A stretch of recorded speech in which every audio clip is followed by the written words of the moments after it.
நான் எங்கள் ஊர்லேருந்து இங்கே வந்து தமிழ் படிக்கணும்னு ஆசைப்பட்டிருக்கேன். பட் அவங்க ஏற்றுக்கிட மாட்டேங்கிறாங்க அதை.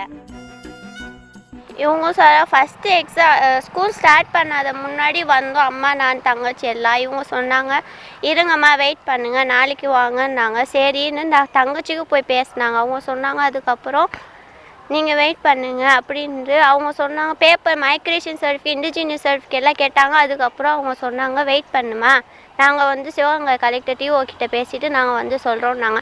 அதே இது 1 வீக்காக அலைய விட்டாங்க. அதுக்கப்புறம் 2 days வராதிங்க அது நாங்களே சொல்கிறோன்னு இன்ஃபார்ம் பண்ணிட்டு ஒரு மெசேஜும் வரல, ஒரு காலும் வரல. அதுக்கப்புறம் அவங்க சொன்னாங்க வாங்கம்மா நெக்ஸ்ட் டே வர சொன்னாங்க. சரின்னு போனேன். அவங்க சொன்னாங்க மைக்ரேஷன் சர்டிஃபிகேட் இண்டிஜினியஸ் ஈக்குவலேஷன் சர்டிஃபிகேட் வேணும்னாங்க. சரின்ட்டு அம்மா வந்து ஊர்லேருந்து ஃபோன் பண்ணி சொன்னாங்க சரி அப்படி பண்ணுங்க. ஏன்னா எங்கள் ஊருக்கு போகிறதுக்கு வந்து ரொம்ப நாள் ஆயிரும், 1 வீக் மேலே ஆகுது. அதுக்கப்புறம் அவங்க சொன்னாங்க அங்கே வந்து ஃபோட்டோலாம் அனுப்பிவிட்டு இங்கே கொடுத்தாங்க. அவங்க சொன்னாங்க பேப்பரில் லெட்டர்லாம் எழுதி கொடுத்தாங்க. அதுக்கப்புறம் சொல்கிறாங்க சிவகங்கையில் போய் அவங்க தான் சொல்லணும்னாங்க. சரின்ட்டு நாங்கள் வெயிட் பண்ணோம். இன்னும் 1 வீக் வெயிட் பண்ணக்கப்புறம் இனி போய் கேட்குறோம் என்னம்மான்றாங்க. அவங்க நான் சொன்னேன் மேம் அந்த ஸ்கூலுக்கு எப்படி மேம் அட்மிஷனுக்குன்னாங்க. தங்கச்சிக்கு போட்டுருங்க அதுக்கப்புறம் உங்களுக்கு வந்து இனிமேல் தான் சொல்லுவாங்கன்னு சரின்னோம். அதுக்கப்புறம் போனோம்.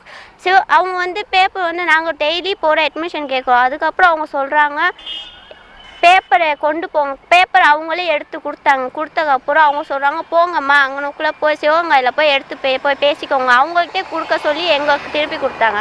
அப்புறம் ஸ்கூலில் போய் அந்த கவர்மெண்ட் ஸ்கூல் பாய்ஸ் ஸ்கூல்லேருந்து ஒரு சார் வேலை பார்க்குறாங்க. அவங்க வந்து அந்த பேப்பர் இந்த லெட்டரை திருப்பி போய் கொடுத்துருமா நான் போய் கொடுத்துட்டேன். அதுக்கப்புறம் கலெக்டர்கிட்ட அம்மா நானும் சிவகங்கை போனோம். 2 வீக் மேலே ஆயிடுச்சு. இதோட போனதுக்கப்புறம் அவங்க சொல்கிறாங்க டிஓ போய் பார்க்க சொல்கிறாங்க. சரின்ட்டு போனேன். அவங்க அந்த டைமில் அவுட் சைடில் இருந்தாங்க. அவங்களோட ஸ்டாஃப் வந்து சொன்னாங்க மைக்ரேஷன் சர்டிஃபிகேட் அதெல்லாம் கேட்டாங்க. சரி அதெல்லாம் ரெடி பண்ணிட்டோம். இப்போ 3 days எகோவுக்கு மேலே கூட அவங்க சொன்னாங்க மைக்ரேஷன் சர்டிஃபிகேட் வேணும். ஒன்று கேட்டாங்க அது செஞ்சு கொடுத்ததுக்கப்புறம் இன்னொன்று கேட்குறாங்க. இருக்காததை கேட்டு அவங்க அப்படியே அந்த ரீசனில் வந்து அட்மிஷனும் கொடுக்க மாட்டேங்கிறாங்க ஸ்கூலுக்கு.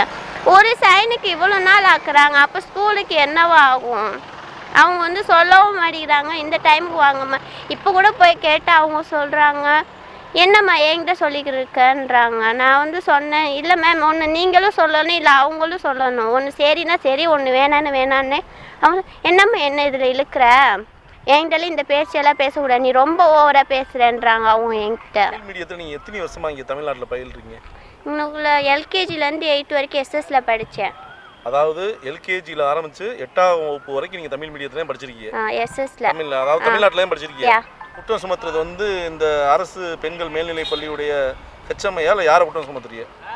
நான் பிரின்சிபல் அதே சொல்கிறேன். ஸ்கூலுடைய பிரின்சிபல் அவங்க என்ன சொல்கிறாங்க? உங்களை வந்து அட்மிஷன் போடுறேங்கிறாங்களா போட முடியாதுங்கிறாங்க? அவங்க அங்கே சிவகங்கையிலேருந்து இன்ஃபர்மேஷன் வரணுன்றாங்க. சிவகங்கை கலெக்டரேட் போய் கேட்கும்போது அவங்க என்ன சொன்னாங்க? அவங்க 10 days டிஓ தான் சொன்னா 10 days வெயிட் பண்ணுங்க மேம். ஸ்கூல் ஓப்பனிங் வந்து கடந்த ஜூன் 10ஆம் தேதி ஓப்பன் ஆச்சு.